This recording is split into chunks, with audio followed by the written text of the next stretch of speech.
In the past, your job safety was related to staying put. Now it's really related to staying relevant. You could have joined an organization at the age of 25 and still recognize it at the age of 55. The high performance don't leave because they're just unhappy. They usually leave because they're stagnant. In the past, career was about income. Now it's really about value alignment, your identity. Old rules of career planning are crumbling.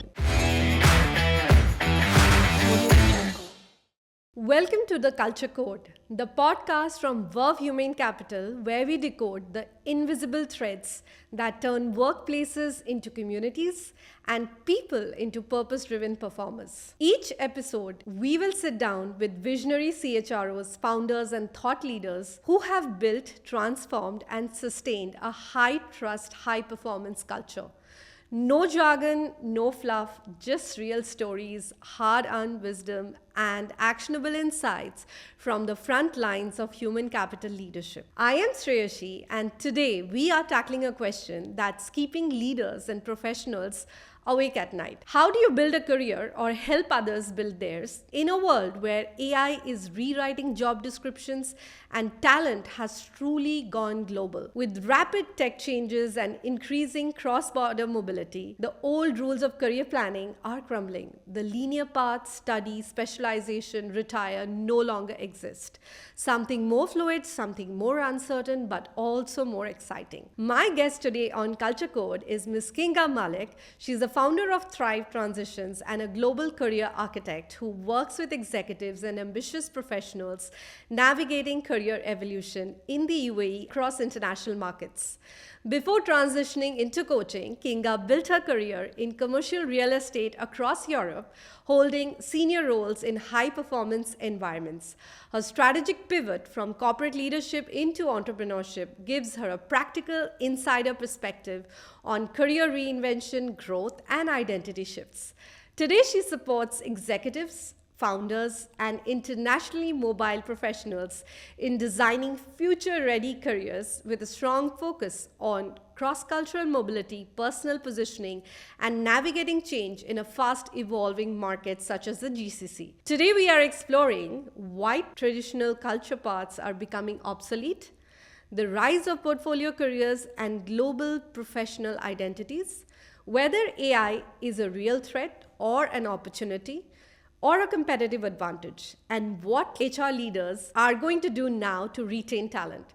So whether you're an HR leader shaping talent strategy, founder building your dream, or professional wondering what's next on your journey, this episode is for you. So let's dive in.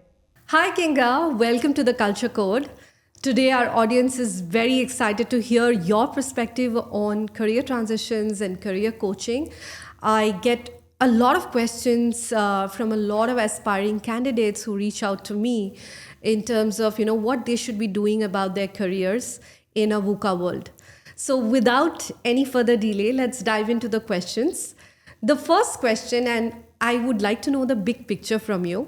We all know that the millennial generation and the boomers, we are all progressing through a linear career. We join an organization, we learn from the organization, we get promoted there, and then retire. But as I hear that this is fast evaporating from today's world, what are your thoughts on it? So firstly, hello, I'm very happy to be here today. And as you said, let's start with the big picture. So this traditional idea of linear jobs started at a time when the world was way more stable than it is today, right?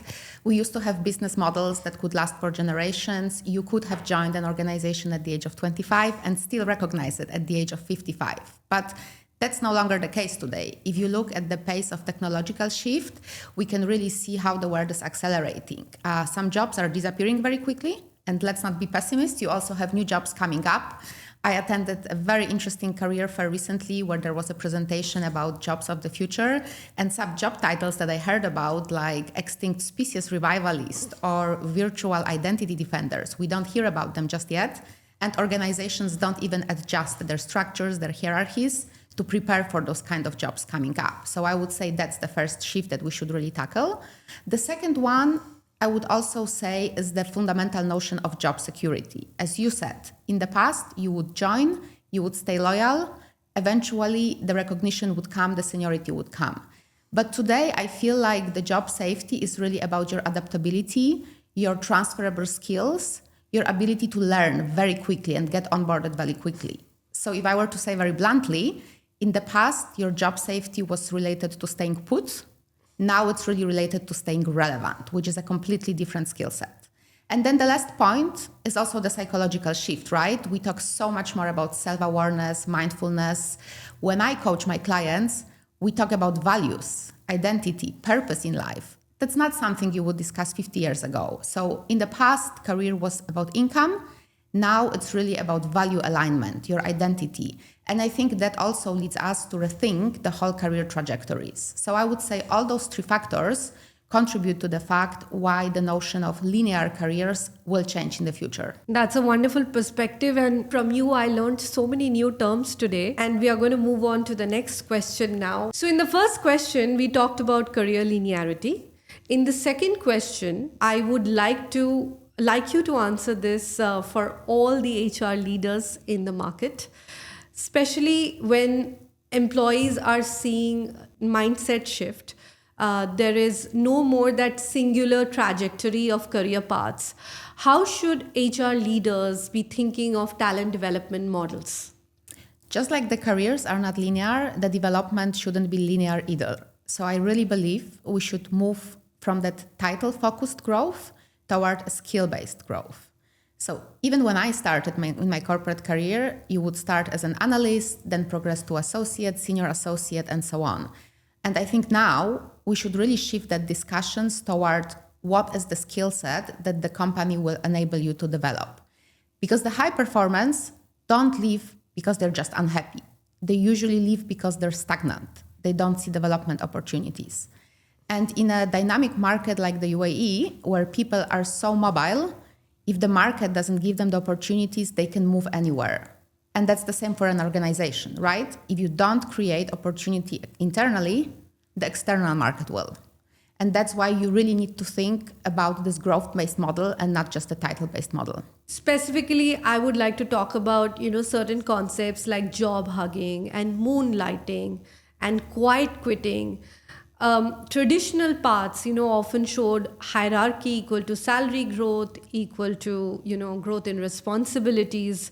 So how do you think from an employee's mindset, how would they navigate this shift? Because while some have already progressed on this path and the mindset, specifically the Gen Zs and the Gen Alpha Betas who are coming, but there is a huge population of boomers and millennials also in the workforce who are driving the leadership change as we speak. How do you see them progressing on this route? So I think the mindset shift that has to occur is going from this expertise, information-focused career to a skill-based career. So yes, you might have an expertise in a given domain, but the large language models build expertise as well. What will be important is your skill set and the opportunity, the ability to learn very quickly, right? So again, if you look from a perspective of an employee, think about what is the skill set? What am I bringing to the table? How can I continue upskilling, learning new things very quickly? Because the large language models are learning indeed very quickly. So you really need to reframe your career into a more intentional concept. Think about the skill set, how you can learn it, rather than just thinking, I've been in that job for 20 years, so I'm an expert, and that keeps me safe. I think that's a very, very interesting perspective. You've been in the HR yourself in the domain, and so I wonder from your perspective, how do you see that, the companies embracing this concept of skill-based growth and not just title-based growth? When I have led HR teams, I have come across, a lot of people who linked career growth to hierarchies, career growth to compensation, rather than skill set improvement. And a lot of it depended both on the organization as well as the individual employees. From an organization perspective, I think organizations should plan their budgets in a way that they can keep training budgets to upskill their employees. The skill, what got a specific person in a specific position, will not take the employee to another destination. So organizations must support their employees in continuous trainings, in helping them upskill. And once they are upskilled, then giving them that, different projects to mentally engage them. Because engagement, according to me, is not about doing celebrations or just having a recreation area. And I've said that repeatedly in so many of my podcasts, that culture is not about events. Culture is about so many other things, like training and development. It could be ongoing coaching for an employee. It could be upskilling. It could be certification, preparing the workforce for tomorrow. And I think eventually when organization hold an employee's hand, the employee will also have that mindset shift that, okay, I have learned a new skill, so I am ready to contribute what will take the organization into the future. Absolutely. And I love what you said on the one hand about training, but on the other hand about access to different projects in the company. Yeah. Because I feel also we need this shift from just the training-based employee growth to this really experiential employee growth, whereby you can learn different skills because you take part in different projects. And I think that's something that's very often missing today. We do a lot of trainings, but I feel giving this access to multiple projects, so in a way mirroring the gig economy, in a company, I think that would accelerate so much the skill acquisition by your employees. So in the next question, I will touch upon a very, very, the buzzword or a very relevant topic, which is about portfolio careers and the gig economy that we keep hearing in, multiple interviews of senior leaders. And everyone's really, intrigued to know that what is a portfolio career. Now, we have seen that in many countries, moonlighting or having double jobs is legal, but in some, of course, it is not legal. A lot of people are handling different portfolios of work, and we are seeing that increasing in the marketing space as well. Now, what do you think, is the right perspective when it comes to ambitious career professionals wanting to juggle a portfolio career? Is it right? Is it wrong? I really believe that the portfolio career is a strategic diversification for you. Especially ambitious professionals, they don't have a single career identity. They want to do multiple things based on their skill set, right? If I were to give my own example, I had quite a foreseeable linear career back in Europe when I was in a corporate role. When I came to Dubai, I started my own consultancy, and what I do coaching, career coaching for students, teenagers, executives, where my skill set is based around powerful questions, active listening. But at the same time, I'm really good at connecting the dots and finding complex solutions to problems. So I do work as a consultant for a family office, helping them with their businesses from a strategic perspective. But I also help with business development with a digital coaching platform. Why? Because I am really able to build networks and see how I can utilize my connections to help others. Would I be able to utilize all that in my linear career path? I'm not so sure. But at the same time, I haven't been as fulfilled as I am right now because I'm able to have those multiple roles and juggle them and use different skills in those roles.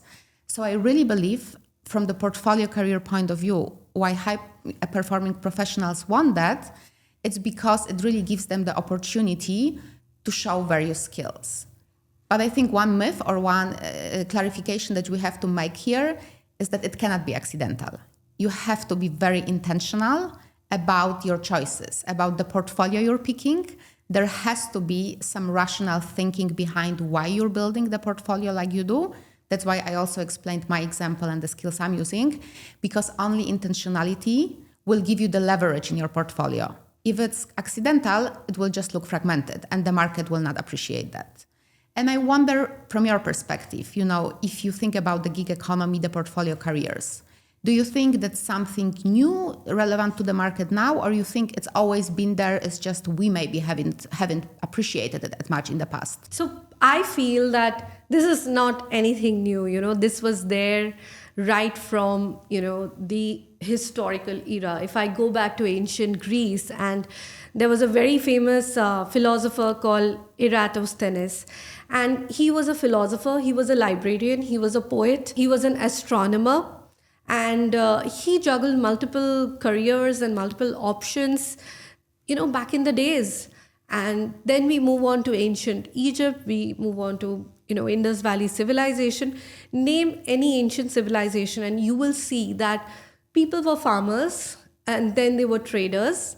And if there was a war in their country, they even went and became soldiers. So seasonalities change, weathers change, geographies change, the geopolitical surroundings change, and people adapted and moved on. I think the whole buzz about portfolio careers is not new, it's very old. And I think we are only getting back to the old normal. Jobs as we know it in the corporate era only sort of became regularized from the Industrial Revolution, or when Henry Ford, came into being and started making the corporate norms as we know it. That's when people started having linear jobs. People did 9 to 5, people joined, people grew, people got promoted and retired. But I don't think so. This is normal. What is normal was what was always there. And that's my perspective. I really love the historical perspective that you've presented here. And in short, I would then say, so market rewarded adaptability already long time ago. It's nothing new, right? Absolutely. History always repeats itself, whether it's fashion, whether it's corporate jobs or skill sets. We always see that vintage comes back in vogue. Absolutely. We all keep hearing that AI is coming for the jobs. Different economies have different hiring trends, different companies have different pay structures, and they give like compensation growth in different ways. Now, keeping all of this in mind, do you think loyalty is dead or it has just evolved in a time when moonlighting portfolio careers or gigs are becoming more and more common? I definitely believe that loyalty is just shifting. So in the past, it was time-based. You would stay long enough in the company, you would deliver continuous performance, you would get rewarded. Now, I believe that loyalty is more growth-based. So if the employees don't see opportunities internally, they will change. And I think especially in the context of the dynamic market like the UAE, that's even more visible because the companies don't only face the local competition. Yeah. You have the competition from a wider GCC region, but you also have the global competition, right? Yeah. So from the organizational perspective, I really believe you need to architect careers differently. You need to think about different internal job propositions than you were thinking in the past. Because again, if you don't adjust internally, the external market will, and your most valuable candidates will leave. How do you see that actually from your HR perspective? I agree with you, to a huge extent. And I feel that every talent is very unique. Even they may be in the same department, but every talent is unique and they have a different mindset about growth. While to some, growth can be stability. But to some people, growth can be challenging work. For some people, growth could be compensation growth.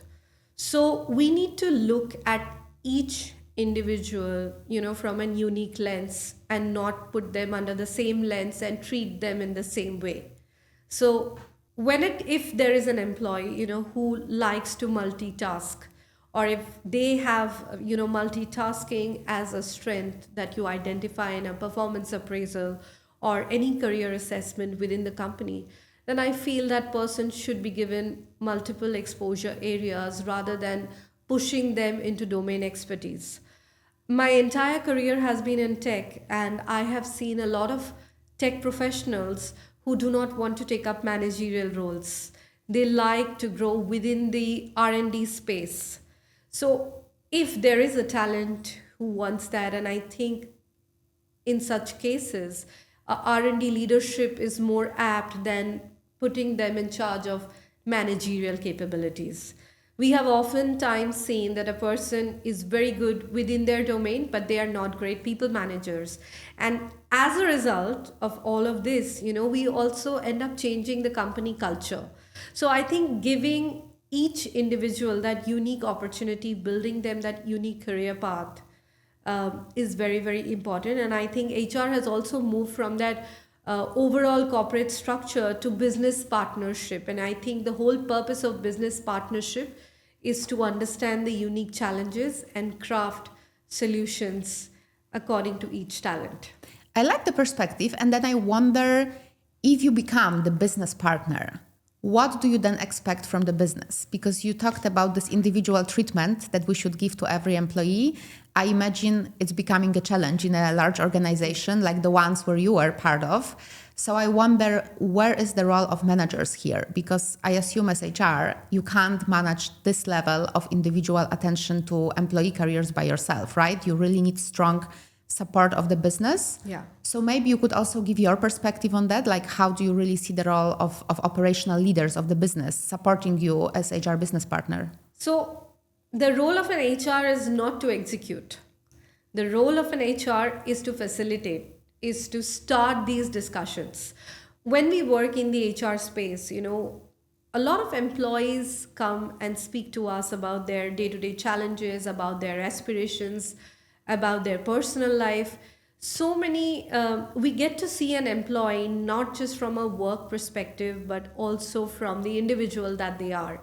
And while I do understand that managing these individual career paths can be increasingly difficult for larger organizations, but it can be easy in very customized business partnership.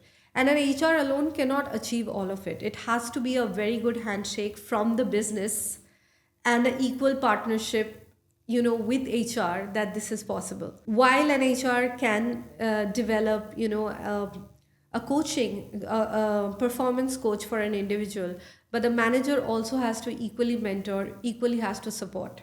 It cannot be that HR has made an intervention and then there is no support from the leadership team or from the business team. So it has to be a great handshake between both, and then I'm sure it is possible. So in this segment, let's address the elephant in the room, which is AI. Everyone is saying AI is coming for our jobs. Is it really coming for our jobs, or is it here to augment our jobs or improve our jobs? What is your perspective on it? And the second part that I would also like you to address along with this is, what do you think are the obsolete skills that will go away, and the skills that will actually stick in the future? So starting with, will AI take our jobs? I definitely don't think so. So it will take certain tasks, but not the entire profession.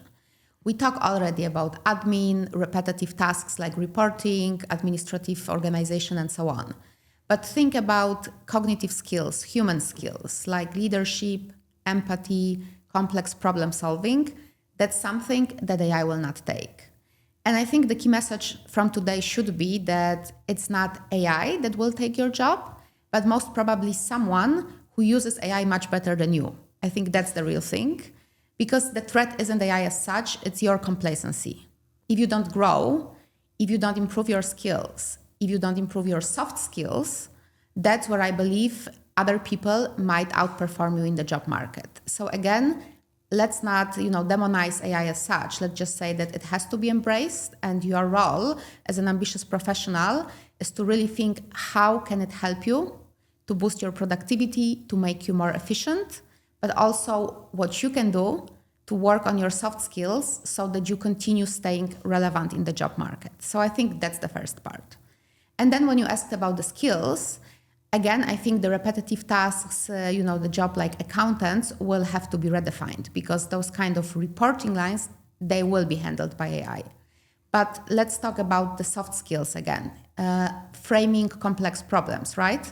You don't need knowledge and information. This, large language models already have. They have a lot of knowledge. So expertise, knowledge is not your leverage. Your leverage will be the ability to connect the dots, to critically assess all that information that you have access to, and to frame it to really solve complex problems, right? So I really believe that those soft skills that we talk about is something that should be key in the way you design your career, rather than designing your career around the expertise, the knowledge, the technical skills, and then kind of adding soft skills just on top. Would you say it's the same from the perspective of an HR professional? Do you see it like that as well? I absolutely agree with your perspective, and I think solutioning is going to be the most important thing. While I do understand that AI is replacing the coders, the software engineers, but there is still an element of when somebody is writing the code, understanding and solving a problem accurately is equally important. It's not just about, blindly copy pasting a code, but using your mind to customize it to every business requirement is going to be still a human job. When I talk about data analysis, we get a lot of data. Yesterday, I was going through a video where they were saying that Claude is now going to replace investment banking analysts because they have come up with excellent investment banking models where they are accurately predicting reports that took weeks can now be done, within a couple of minutes. Now, I do understand that AI is generating a lot of reports and a lot of data, but who is actually going to analyze that data and make sense out of it? So I feel that people with solutioning skills, people who can convert data into meaningful business solutions will still be relevant. And AI is not wiping the human race. I think the human race will evolve and end up doing something more radical, complementing the AI. And I think one needs to have that mental agility to adapt. That is very important. And while saying that human race is not going to be erased, who's going to manage the humans? Who's going to manage their mind? Who's going to manage the emotional problems? AI is definitely not doing that. I think we need fellow humans to help each other grow, upskill, navigate through life. And I think some of these professions and careers will always stay. I agree with you. Very often people ask also, coach, will you be replaced? Because I can ask ChatGPT and use it as my coach. Yeah. And, I very often highlight this human aspect where I say the biggest insights in my sessions usually don't happen when client speaks, but rather when client doesn't speak. When I observe the body language shift, the moment when my client starts to hesitate or just, is silent for a few seconds, that silence sometimes signals much bigger shift. And again, those subtle body movements, for instance, are not something that ChatGPT would pick up. So I think, again, this human aspect is something that we should really not underestimate. Yeah, I would like to top it up a little bit more. In my HR career, or even, in current times when I have become a coach and a consultant to businesses, I often see that it's very easy to put a prompt in any AI and say, give me a solution or a framework or a model for this. Now I get a huge spreadsheet, I get a lot of data. But again, is that data going to solve the problem for the organization that I'm consulting? Is it solving a business problem? Is it solving a people problem? The answer is no. I have to apply my mind, I have to apply my experience, my skill set, and judge it from a human angle, that if that framework or data that I got, that whole 7-pager document, is it really relevant? Yeah, the critical thinking is absolutely key. And I'm really happy that we both are very aligned on that. Critical thinking and empathy to Absolutely. Understand the humans, I think, are definitely here to stay. Moving on to the last segment, I would like you to address our audience and give them some key piece of advice, things that they should remember, and something that they can apply in their ambitious careers, or even address, future ready organizations, that what they can do to keep themselves relevant and growing. So for the ambitious professionals, I would say don't be a knowledge holder only. Really, you have to become a value creator. And that means you need to continuously upskill. You need to think about your learning speed. So what can you learn? How quickly? Because again, the tools are changing and you need to be able to stay up to speed with them. And that also means the soft skills that we discussed about, right? And then one thing, which is maybe easier said than done, it's also don't design your career for today, but also think about your career for tomorrow. So be more intentional about the kind of portfolio jobs you're picking. How are they connected to one another? How are they consistent? I think that's very key, that we become more intentional about the way we build our careers and not just kind of follow along. And when it comes to organizations, I would say what we mentioned about this portfolio careers as well. So think about the internal job marketplaces. Really enable your employees to do multiple projects, learn from other departments, do some short-term gigs, because again, for me, it's not only about trainings, it's about the experience of the job. Yeah.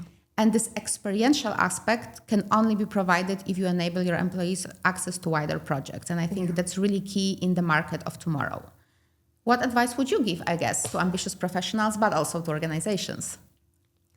I think I would ask them to keep their eyes and ears open.